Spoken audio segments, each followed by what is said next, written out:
Hello YouTube, it's Lion here with Hobbies of a Man once again, and today we are doing our not haul video, our reading log for the month of October. If you guys have noticed, I haven't been uploading anything in the last couple weeks, and that's because I had to take a step back and really focus on school. I had small breaks between tests, but I really just kind of didn't want to do anything during those breaks because I was just so overwhelmed with so much stuff. I did end up reading, but most of this was probably the first week of October and then the last couple days. And I just haven't been able to get around to doing any review videos. I will start doing them again soon. I think I don't have anything to do this weekend school-wise after I finish all my homework today. So I should be able to get some videos out for next week. So let's just jump into what I read this month. So I'm going to do this manga first, and then I'll talk about books. It's not really chronological, so it doesn't really matter. We'll just do manga first. So the first manga I read this month was Bleach. This is 789. I actually did record a review for this. I just never got around to uploading it, and I don't think I even edited it, but it doesn't really matter. So yeah, Bleach 7 through 9. We finally get into the Soul Society arc properly.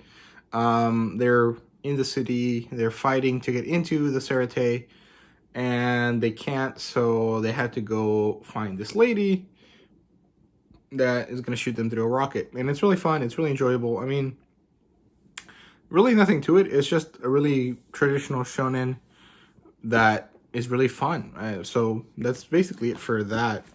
The next thing I read was Rosario Vampire, and I read the first 3 volumes. So here's volume 1, here's volume 2, and here's volume 3. So yeah, these look really nice. I really like them. The art style is a little wonky. It's not modern, like current art style right now, but it's not really old school either, that like really pointy stuff. It's kind of somewhere in between, and the art style for this author hasn't really changed that much. I think they got better at their own style, but they really haven't evolved it. Because if you guys have the Shonen Jump app, you can actually read Ghost Reaper Girl, which is written by the same person, or it's drawn by the same person, and you can really tell that. You can see all their art, and it hasn't really changed or evolved that much, but it's really nice. It's really fun. I really like Rosario Vampire. It's kind of a fun harem ecchi series, but it's not really that ecchi. It's very light. It's like, I think if you were a 14 or 15-year-old, you'd probably be like really into the etchiness, but it's really not very out there. Not like some other stuff that you're just like, how is this allowed for teenagers? But I mean, I don't know. It's fun. I really enjoy it. I'll make a review for it soon. But yeah. I picked that up basically because it was like, oh, it's Halloween, let me do something with Monster Girl stuff. And I was going to, but then I got busy, so I just ended up not doing any of that.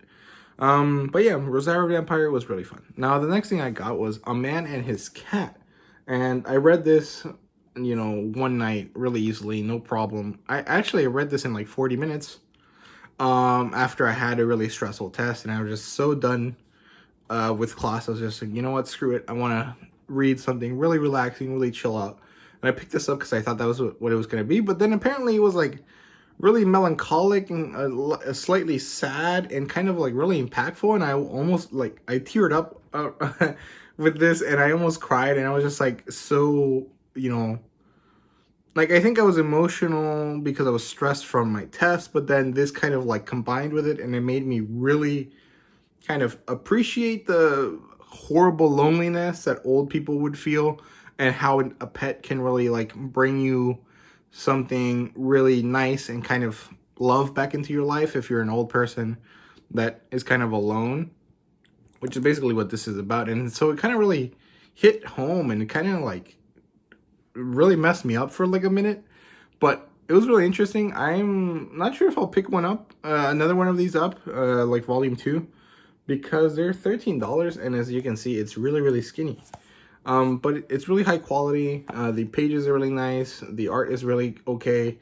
The construction of it is really good. It's like maybe worth 13 bucks, but I got this free basically. I bought it from Justy Hook, or what's it go now? Connection Osu. And he gave it to me for free. So I don't know if $13 is really worth it, but really cool story. You guys should check it out for sure. And then the next thing I read, which is the last manga I read this month, is Moteki, which I also got from Connection Osu for free. It's Moteki 1 and Moteki 2. And there are different thicknesses because Moteki 2 actually has a few extra side stories, and so it makes it much thicker. But Moteki is interesting. It's kind of a rom-com slice of life kind of thing, and it just deals with this guy that's just kind of really sad, and he's kind of a loser, and he's like 30 and he's a virgin, and he's trying to like not be that anymore, and it doesn't really work out for him. He's not really able to understand that he's the problem and people are not interested in him because he's so self-doubting and so like against himself kind of. And you kind of go through this journey of discovery with him, but it doesn't ever like properly end in a happy way. It just kind of like finishes and you're just like, man, really? There's no resolution here. All you did was just like make him realize that half of the people that he was pining for are useless and the other two are worth it, but he messed up with one of them. And it's just, I don't know, I liked it, but I also thought it could have ended differently. But it's written by the same person that wrote Again and Again. The first volume for Again was really interesting to me, so I might pick that up a lot more. I picked up the first volume because it was like a Kodansha sale that they had for $1. And I thought it was really interesting, but I never got back to it. But reading Moteki has made me realize that the author might actually have something I'm really looking for in these kind of slice of life kind of stories. But yeah, Moteki was kind of interesting, but it didn't really hit home. It just kind of made me realize, like, man, this guy sucks. I don't know. It was just kind of all right. I didn't dislike it at all, but I don't know if it was really something I really liked. So that's basically it for that. Now, let's talk about stuff I read that isn't manga or light novels or anything like that. So I read Half-Wit Halfling. I finished that this month, like the first couple days, and it was really fun. I thought it was really good. It read really easily. It was enjoyable. It had funny moments, but overall, it was just interesting. I enjoyed it. I thought it was really well written, but I feel it kind of ended a bit too quickly. But it was a really good lit RPG story. So yeah. And then I read Monster Girl Under My Bed, which is book 2 of Monster Girl in My Closet by Jamie Hawk. By the way, the Kickstarter for the audiobook for Monster Girl in My Closet is going to start next month. And you can support the Kickstarter for His Dark Nights book 2, which is called Her Dark Hunt right now. I think it ends up finishing tomorrow. So if you guys are still interested, please go check it out. I'll leave it down in the description. And yeah, so I read Half-Wit Halfling, then Monster Girl Under My Bed, then I started reading Dungeon Core. I think that's what it's called. It's by TJ Reynolds. I'll put a picture up here so you guys can see what I'm talking about. I started reading it, but then I had to stop because school got in the way. But it sounds really interesting. It's really cool. It's about these kind of like lit RPG guys, and they're chilling, and they're just kind of like hunting through this dungeon, kind of spelunking, and where I left off, he finds a dragon. He has to fight it, and that's basically like the very beginning of the story, so it's not like I'm really showing you or spoiling it that much. But yeah, it sounds interesting. I'm really excited to get into it, and I'll have a review for it up soon, I think. The next thing I read was Unyielding. I haven't finished it yet. I talked about this in my last reading log. I just really didn't vibe with any of the characters, and I feel like I don't really understand what's going on or why these things are happening. It just kind of feels like the story is moving without any realization of tenseness or character or kind of conflict. And it's just moving along, and I'm not really sure I enjoy it. I don't dislike it, but it just kind of feels kind of empty to me. I don't know. I have to finish it before I can really say anything conclusive about it. But it's taking me a long time because I really don't feel any investment with the characters. But yeah, and then the last thing I read was Her Dark Hunt. Well, actually, no, that's not the last thing I read, but it's like one of the last things I read. So Her Dark Hunt is book 2 in His Dark Nights by Jamie Hawk once again.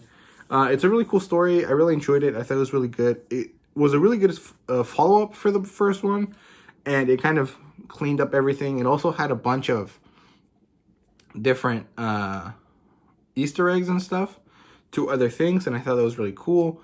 Like there's a bunch of Easter eggs in Her Dark Hunt to his other series, Masters of the Monsterverse, and I think there was even one to X Heroes, but I really didn't catch it because I only just read the first volume or the first book.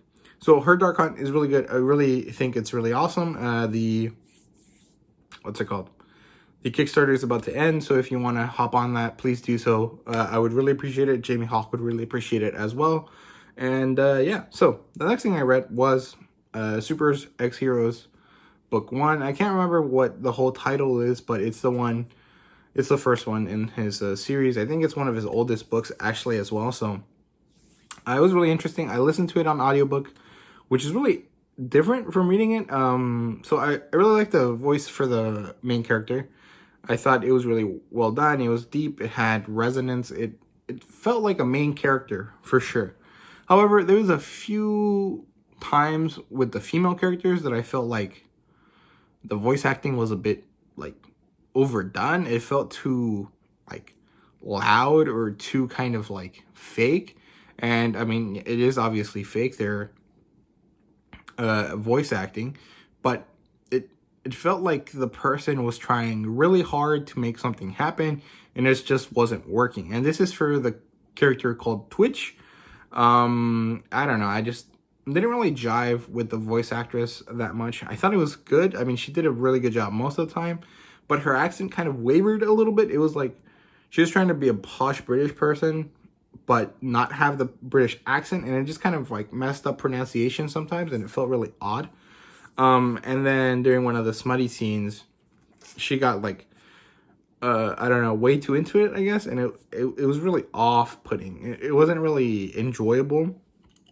That's another thing that, with, this type of book, it's all the smut scenes are, voice acted, and it's kind of odd. It like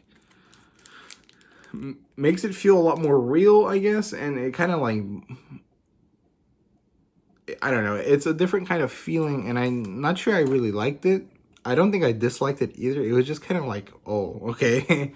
But, it was cool. I liked it. I enjoyed the book. It was really interesting.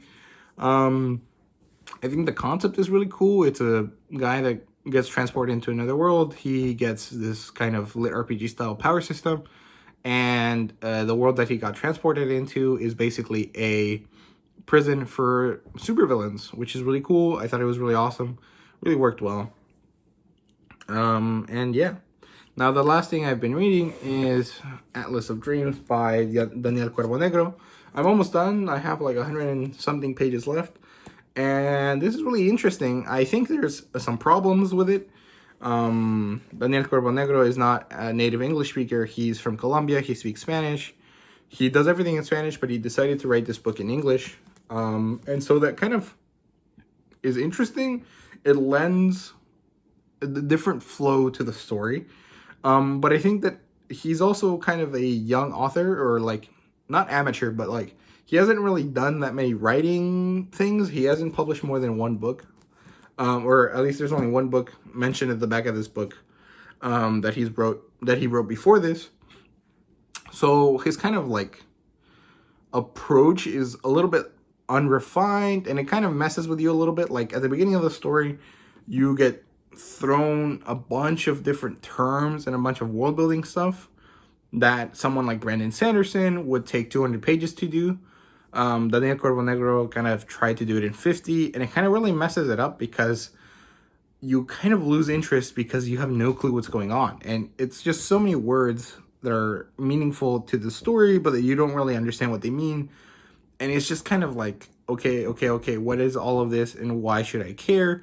And you kind of close off and just don't want to read more. So I had a difficult time at the beginning, but then once you kind of understood what was happening, it flows a lot better and really works nicely and stuff. it's interesting. I don't know. I really am enjoying it so far, but there are some issues with it. I mean, that's basically it. But yeah, so that's basically everything I read this month. I wanted to read more. I had big plans for this month in terms of reading. I basically was not able to read any of the, what's it called? Wheel of Time, which really sucks. I was having a really good schedule with that. Well, I mean, I only did 2 books, but I had 4 videos out in a very timely manner. I thought I was going to do really well this month with that, and I just didn't. So I might have to do 2 books this November, or maybe do 2 books in December. I'm not really sure, because I wanted to get to book 6 or book 7, I guess, whatever the halfway point is before the end of the year, but I don't think that's really going to be possible. So I have to rethink my schedule for that. But at least we'll get 1 more book in November for sure. That's going to be a top priority for me, because I really wanted to do that this month and I just was not able to. But yeah, so that's it for me. Thank you guys very much for watching. I really appreciate it, and hope you guys have a lovely rest of your day. And yeah, tune in tomorrow for a manga haul, or well, a book haul with manga in it. So yeah, thank you guys very much for watching, and see you guys later.